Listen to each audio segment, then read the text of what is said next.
Assalamualaikum warahmatullahi wabarakatuh. Selamat pagi anak-anakku. Selamat bertemu kembali di materi pembelajaran IPA. Hari ini kalian ketemu dengan Bu Ida. Kalau minggu lalu mungkin dengan Pak Suryono ya. Karena untuk guru kelas 8, guru pemberikan atau pengampu materi pelajaran IPA kelas 8 ada 2 guru, yaitu saya dengan Pak Suryono. Kalau saya di kelas 8 B, C, D, sedangkan Pak Suryono di kelas A dan B. Jadi hari ini kita bergantian ya. Jadi kalau kemarin dengan Pak Suryono, hari ini kita ketemu dengan Bu Ida. Ya, masih semangat mengikuti pelajaran ya untuk kelas 8 ya. Bagi yang belum menyiapkan atau mungkin belum mandi malah segera mandi, segera siap-siap, buka HP kalian, buka laptop kalian untuk mengikuti pembelajaran hari ini. Untuk materi hari ini adalah getaran. Dan ada satu materi adalah getaran dan gelombang, tapi pertemuan yang pertama hari ini kita bahas tentang getaran. Tapi sebelum materi ini kita sampaikan, mungkin terlebih dulu kita berdoa supaya apa yang kita peroleh hari ini bisa bermanfaat bagi kalian hari ini maupun dan seterusnya. Berdoa dipersilakan. Selesai. Anak-anakku, walaupun kalian masih belajar di rumah, tetaplah semangat, tetaplah setia ya mengikuti live streaming SMP Negeri 1 Ponorogo. Jadi jangan kendor, karena hanya dengan seperti inilah kita bisa saling memberikan atau bisa saling sharing materi, saling memberikan materi untuk pertemuan setiap pada pembelajarannya. Sehingga jangan kamu terus ngelokro karena tidak pernah ketemu dengan gurunya, karena tidak pernah belajar secara langsung. Insya Allah kalau pandemi sudah menurun, pemerintah sudah mengizinkan, kita akan bertemu di pembelajaran IPA secara langsung. Sebenarnya Bu Guru juga pengen sekali bertemu kalian, mengajar langsung, bertemu, interaksi. Kalian ada pertanyaan langsung kita jawab, Bu Ida menyampaikan pertanyaan langsung kalian jawab. Itu yang sebenarnya pembelajaran yang pada sesungguhnya. Tapi karena belum bisa seperti itu, apa yang bisa kita lakukan tetap kita lakukan, dan jangan lupa tetap semangat. Dan yang berikutnya juga karena pandemi masih terus ada meningkat, bahwa untuk Kecamatan Ponorogo masih dianggap zona merah. Jadi kalian harus hati-hati, jangan keluar rumah jika itu tidak penting, tetaplah di dalam rumah dan tetap jaga dengan 3M ya. Memakai masker, menjaga jarak, dan mencuci tangan dengan sabun. Itu yang penting. Jadi kalau kita tidak menjaga diri kita sendiri, siapa yang menjaga diri kita? Jadi utamanya adalah kita untuk menjaga diri kita sendiri. Jika perlu dengan mengingatkan pada orang lain. Baiklah anak-anakku, materi yang hari ini akan Ibu sampaikan yaitu tentang getaran. Apa tujuan dari pembelajaran tentang getaran? Yang pertama, kalian mengerti apa itu getaran. Kemudian yang kedua, dapat menunjukkan peristiwa getaran pada bandul jam yang tadi sudah disebutkan. Mengukur berapa besarnya periode, dan yang terakhir adalah menghitung besarnya frekuensi dan periode ayunan getaran termasuk adanya amplitudo. Perhatikan aktivitas yang dilakukan oleh teman kalian. Jadi kamu juga bisa melakukan di rumah, mungkin bisa langsung dicoba. Penggaris kamu letakkan di sisi meja ya, seperti yang ada di gambar. Kemudian kamu pegang salah satu sisinya, sedangkan sisi yang lain tergantung atau berada di pinggir meja. Kemudian kamu ayunkan atau kamu getarkan.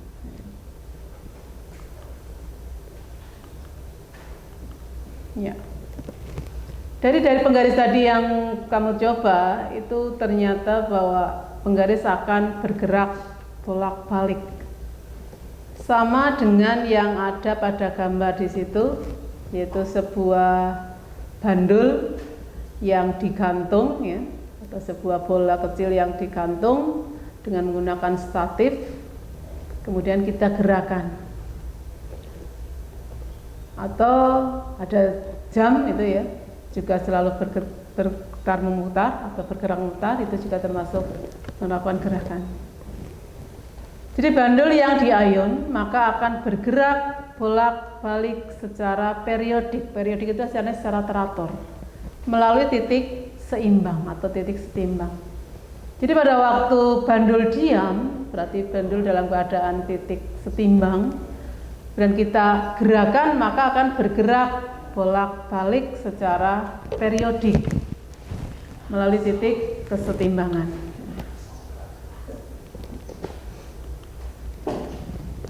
Contoh lain dari getaran, ya, yang suka main gitar, itu juga getaran dari senar gitar yang dipetik, itu juga merupakan contoh getaran. Kemudian beduk yang dipukul, ya, itu juga termasuk getaran.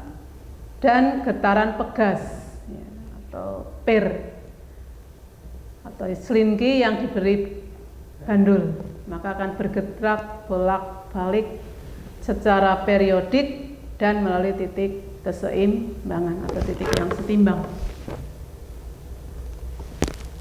Satu getaran, ya, kamu lihat pada gambar, bisa bandul yang diayun atau tadi pada penggaris yang dipegang salah satu sisinya, atau pada pegas. Ya. Satu getaran adalah satu kali melakukan gerak bolak-balik. Jadi kalau titik setimbang itu adalah titik O, maka yang namanya satu getaran adalah gerakan dari titik O ke titik B, kembali ke titik O, menuju ke titik A, kembali ke titik O. Atau bisa dibuat semacam urutan, ya.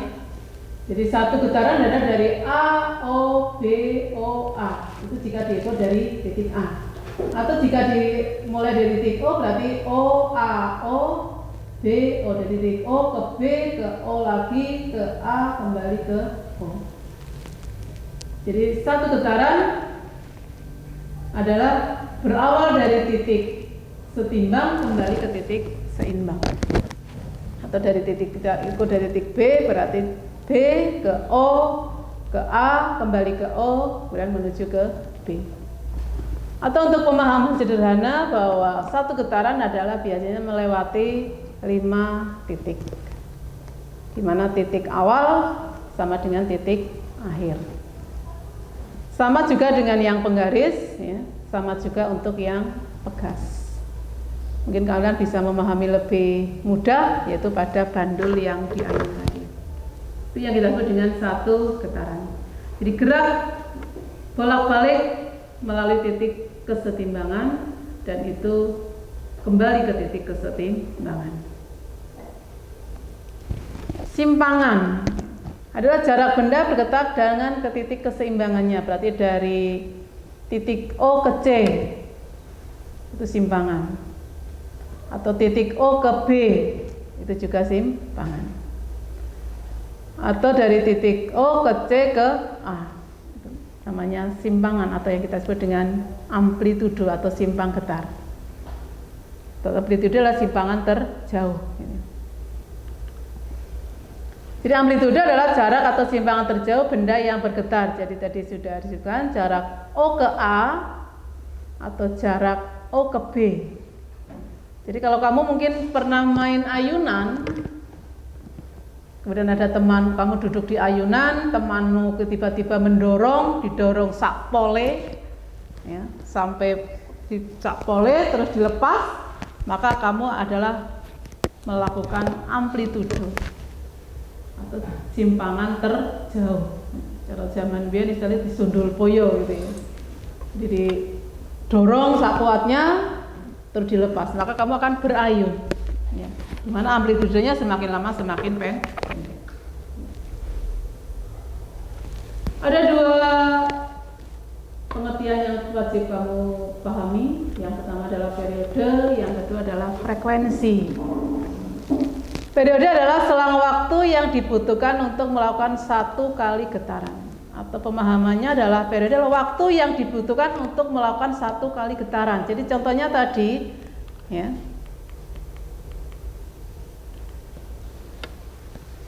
kalian melakukan gerakan dari titik B ke O ke A kembali ke O kembali ke B, itu berapa waktu yang dibutuhkan? Itu yang kita sebut dengan periode. Dari B atau dari titik O, misalnya O dalam keadaan titik diam atau titik seimbang, kemudian diayun ke B, ke O, ke A, ke O lagi, berapa waktu yang dibutuhkan? Itulah yang kita sebut dengan periode atau yang disingkat atau di simbolnya adalah T besar. Jangan tiru dengan T kecil. Kalau T kecil adalah waktu. Tapi kalau periode T besar adalah waktu yang dibutuhkan untuk melakukan satu kali getaran. Kemudian yang kedua frekuensi.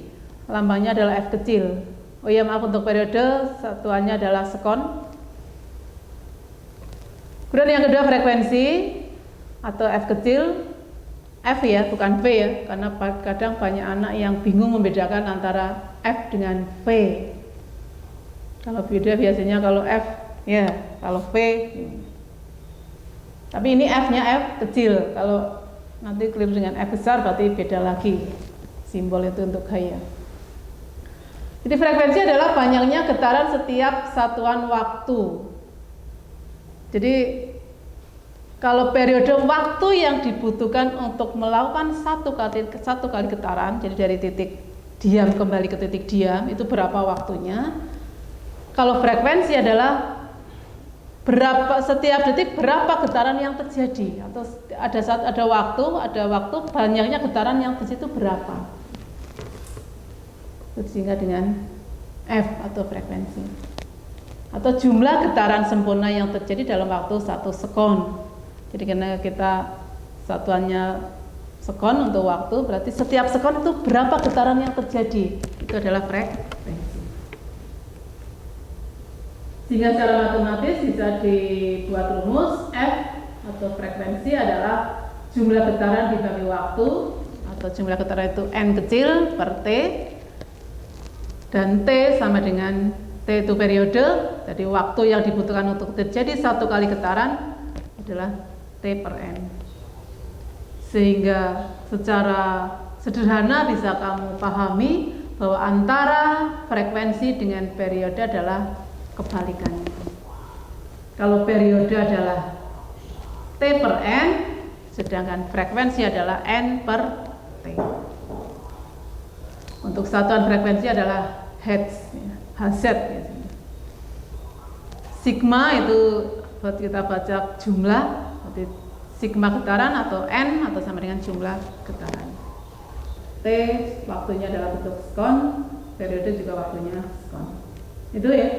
Jadi pada materi getaran memang hanya sederhana yang bisa kalian pahami. Yang pertama pengertian, kemudian yang kedua memahami apa itu satu getaran, kemudian yang ketiga memahami apa itu periode, apa itu frekuensi.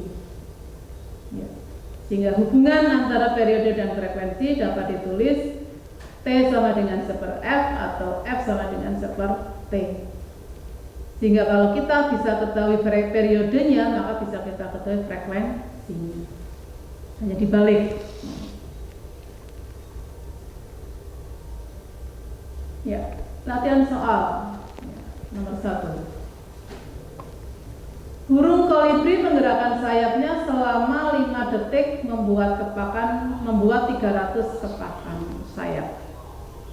Berapa frekuensi dan periodenya?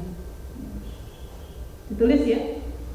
Ditulis dalam buku tulismu, dicoba dikerjakan dengan rumus tadi. Jadi kalau burung kolibri menggerakkan sayapnya selama 5 detik, berarti itu apa 5 detik? Waktu ya.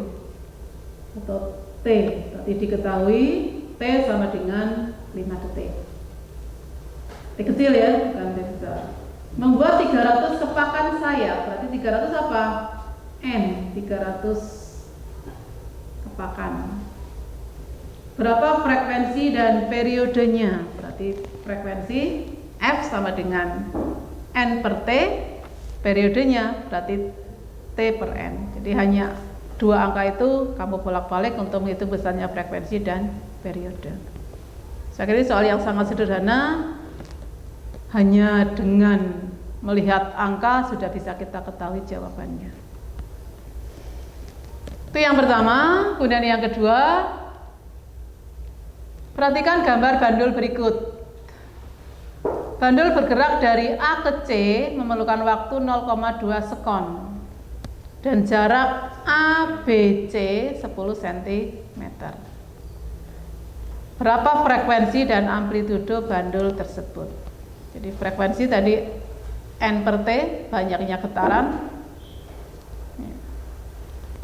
per waktu, atau berarti kalau waktunya 0,2 menempuh jarak ABC 10 cm, berarti berapa frekuensinya? Kamu bisa hitung. Dan amplitudo adalah simpangan terjauhnya, berarti dari titik B, titik diam, menempuh titik A, B, C 10 cm, berarti simpangan terjauhnya dari titik apa ke titik apa? Titik B ke titik A atau titik B ke titik C. Kamu bisa hitung berapa amplitudonya. Ya, itu dua latihan soal, silakan coba ditulis di buku tulismu, dicoba dikerjakan. Ya, walaupun mungkin tidak harus dikumpulkan, tapi kalian dengan mengerjakan soal latihan itu kalian bisa, kalau sudah terjawab dengan benar, dan kalian sudah memahami materi tentang getaran. Ya, mungkin itu untuk materi getaran memang sederhana. Jadi yang pertama pengertian getaran, kemudian yang kedua pemahaman satu getaran. Ya. Jadi arti adalah dari satu titik diam atau berawal dari titik diam kembali ke titik diam, itu intinya. Kemudian memahami apa itu frekuensi, apa itu amplitudo, apa itu periode. Ini sudah kita pahami dengan kalian mengerjakan dua latihan soal tersebut. Itu dulu untuk materi getaran. Nanti pertemuan 2 minggu lagi kita ketemu lagi, masih bahas satu bab dari getaran, yaitu gelombang. Karena memang antara materi getaran dengan gelombang itu sangat erat kaitannya, banyak rumus yang ada di getaran, nanti akan kalian temukan juga di gelombang. Demikian untuk materi hari ini, kelas 8, walaupun singkat, tapi sudah beberapa poin kalian pahami. Saya harapkan kalau kalian tetap bisa, kalau belum paham diulang lagi videonya, kalau kurang paham lagi kamu bisa datang ke sekolah untuk bisa ketemu dengan saya atau Pak Suryono untuk bisa diskusi tentang materi tersebut. Demikian untuk pembelajaran hari ini. Bila ada kata-kata beda yang mungkin kurang tepat atau yang kurang berkenan bagi kalian, mohon maaf yang setulus-tulusnya. Saya akhiri, wassalamualaikum warahmatullahi wabarakatuh.